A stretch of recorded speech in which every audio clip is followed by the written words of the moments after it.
നീ ഇന്നലെ രാത്രി പാലക്കാടിന് പോയിരുന്നോ? പോയിരുന്നു. എന്തിന്? പറയടാ, എന്തിന്? ഉറക്കം വന്നില്ല. ഉറക്കം വരഞ്ഞിട്ടടാ അയാളെ പോയി തല്ലി കൊല്ലാറാക്കിയത്?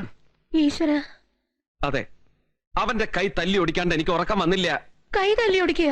ആരുടെ? ഏട്ടനെ പെരുവഴിയിലിട്ട് തല്ലിയ ഗുണ്ട ഞാൻ അടിച്ചു. കൈത്തരിപ്പ് മാറുന്നവരെ അടിച്ചു. അടിച്ചതിന്റെ ചെറുക്കലി എന്താ വിടേടത്തി തല്ലട്ടെ, അതിനുള്ള അവകാശവും അധികാരവും ഉണ്ട്. പക്ഷെ ഏട്ടന്റെ മേത്തൊരാൾ കൈവച്ചാൽ പൊറുക്കില്ല. രഘുവിന് അത് പറ്റില്ല. അതുകൊണ്ട് എന്തക്രമം കാണിക്കാവുന്നു? നിയമം കയ്യിലെടുക്കാൻ നീ ആരാണ്? എന്തധികാരത്തില്? ഒരു വയറ്റി പിറന്നതുകൊണ്ട്, ഒരേ ചോരയായതുകൊണ്ട്. അതൊക്കെ ചോദിക്കണ്ടത് ചോദിച്ചോളും. നീ തല്ലാനും കൊല്ലാനും നടക്കണ എന്തിനാ? ആര് ചോദിക്കുന്ന അമ്മ പറയണേ? കാറും പത്രാസും അധികാരവും IPS ഉണ്ടെങ്കിലും രാഷ്ട്രീയക്കാരന്റെ വെറും കറിവേപ്പില എന്ന് അവകാശപ്പെടുന്ന നമ്മുടെ പോലീസ് സിംഹങ്ങളോ? അതോ ആര് ചത്താലും കൊന്നാലും കുതിര കയറിയാലും നമുക്കും കിട്ടണം പണം എന്ന് വിചാരിക്കണം നമ്മുടെ നാട്ടുകാരോ? എന്നാ നാട് നന്നാക്കാൻ ഇറങ്ങിക്കൂ. ഒരു വിധത്തിലെല്ലാം അവസാനിപ്പിച്ചതാ, വീണ്ടും കുത്തിപ്പൊക്കി. എന്തും ചെയ്യാൻ മടിക്കുന്നവനല്ല അയാൾ. നിനക്ക് എന്തെങ്കിലും പറ്റിയാ പിന്നെ ഞങ്ങളൊക്കെ ജീവിച്ചിരിക്കുന്ന എന്തിനാടാ? ഒന്നുമില്ല ഏട്ടാ, ഇനി അനങ്ങില്ല അവൻ. ഞാൻ പറഞ്ഞിട്ടുണ്ട്, ഇപ്പൊ ഒരു കയ്യേ പോയുള്ളൂ. ഇനിയും ഗുണ്ടായുസമായിട്ട് ഇറങ്ങിയ കാലൂടി പോകുന്ന്. പിന്നെ കേസല്ലേ? അത് ഞാൻ നോക്കിക്കോളാം. എനിക്കൊന്നും അറിയില്ല എന്റെ ഈശ്വര. ഇവൻ എന്നെ കണ്ണീര് കുടിപ്പിച്ചേ അടങ്ങൂ. അമ്മേ, ഈ നിസ്സാര കാര്യത്തെ ചൊല്ലി അമ്മ ഇങ്ങനെ കരയണു. വണ്ടി കയറി ചതഞ്ഞ് മരിച്ച ആ ചെക്കനില്ലേ, അവന്റെ അമ്മയുടെ കണ്ണീരിനെ കുറിച്ച് അമ്മ ആലോചിച്ചിട്ടുണ്ടോ? ഇല്ല.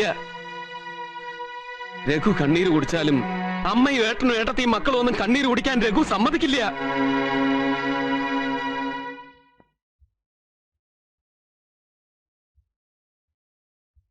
എടി മാലു, നീ അവനെ വിളിച്ചില്ലേ? ക്ഷണിച്ചുകൊണ്ടുവരാ. അവനെന്താ വിരുന്നുകാരനാ? പറഞ്ഞിട്ടുണ്ട് വരും.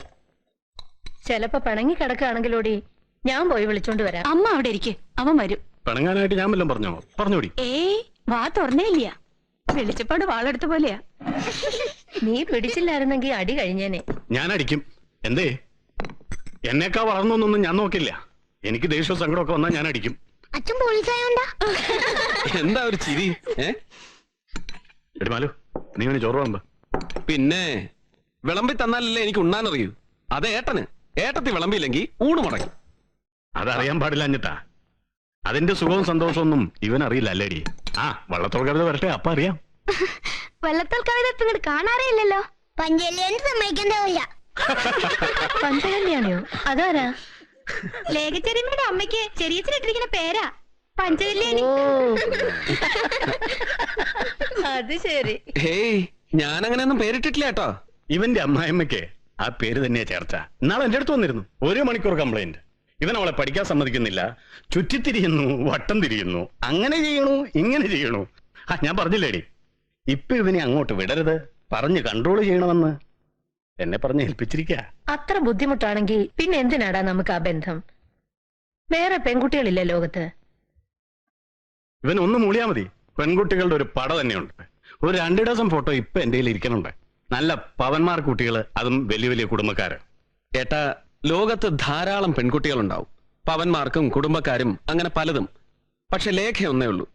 നിങ്ങളുടെയൊക്കെ മനസ്സിൽ പോലും രഘുവിന്റെ പെണ്ണായിട്ട് ലേഖയല്ലാതെ മറ്റൊരു പെൺകുട്ടിയെ സങ്കല്പിക്കരുത്. ഒന്നും അറിയാണ്ടല്ല, പക്ഷെ അവർക്കും വേണ്ട ഇത്തിരി മര്യാദ. എത്ര കാലായി നമ്മൾ കാക്കണു. ഇനി എന്ന് നടത്തി തരാനാ? ഞാൻ മരിച്ചിട്ടോ?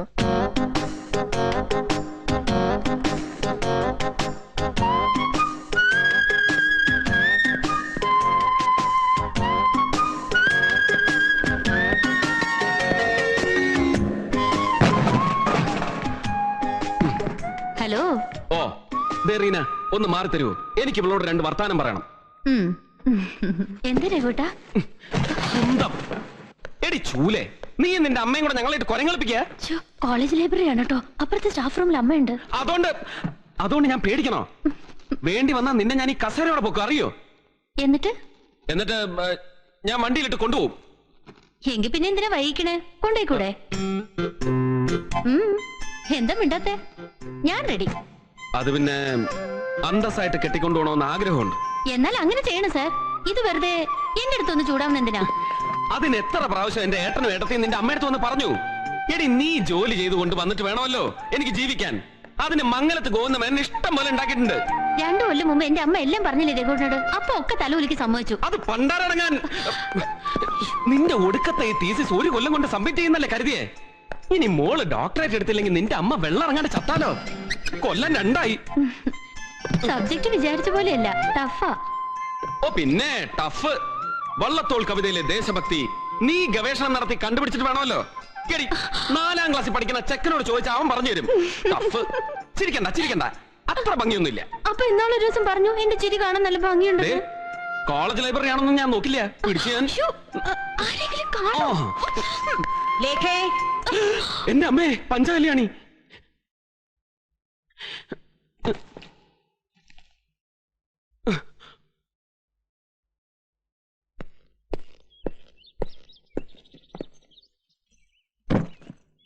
അടുത്ത ആഴ്ച വരില്ലേ നീ? ഇനി അടുത്ത ആഴ്ച ഒന്നും വരില്ല. അവിടെ പണി നടക്കുക. തോക്ക് ഉടയ്ക്കാനും തിന്നാനും അല്ലാണ്ട് നമ്മുടെ വീരപ്പനെ കൊണ്ട് ഒരു കാര്യവുമില്ല. ആ ഏട്ടൻ വന്നല്ലോ.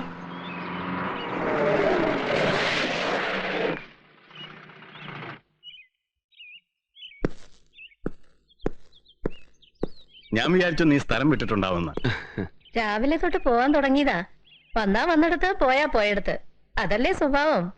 നീ ഇന്നലെ കോളേജ് ലൈബ്രറി ചെന്ന് ലേഖയ പോയിരുന്നോ? എടാ, അമ്മായി വിളിച്ച് ചൂടായി. അവളുടെ എന്താ തപസ് മുടക്കണമെന്ന്.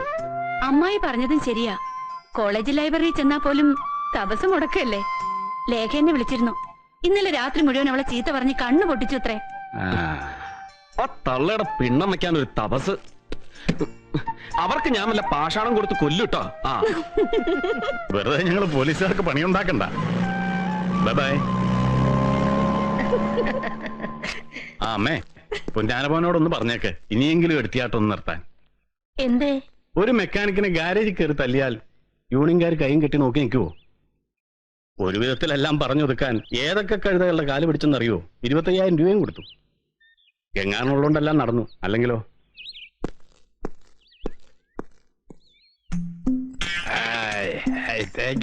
നല്ല സുഖം. ഞാനൊരു കാര്യം ചോദിച്ചാ വിഷമം തോന്നുന്നു? വിഷമമോ? സത്യം സത്യം. ഞാനാണ് വിശാലാക്ഷിയാണ്, ലേഖക്കുട്ടിയാണ് സത്യം. എന്താ പോരെ? എനിക്കൊരു സ്വർണ്ണമാല മേടിച്ചു തരുമോ? സ്വർണ്ണമാല? ഒരു പവൻ മതി. കൊച്ചു കള്ള, മേടിച്ച് കൊടുക്കാമെന്ന് പറ. ഇങ്ങനെ സൂപ്പിച്ച് തരണല്ലേ? തുറക്ക് തുറക്ക്.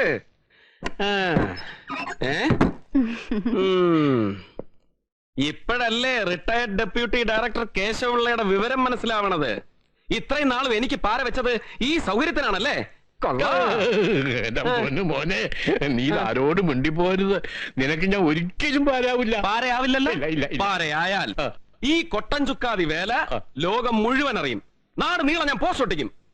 നീ എന്നെ ചതിക്കരുത് പോലെ. ചതിക്ക് ചതി, പാരയ്ക്ക് പാര. ഓർത്തോ?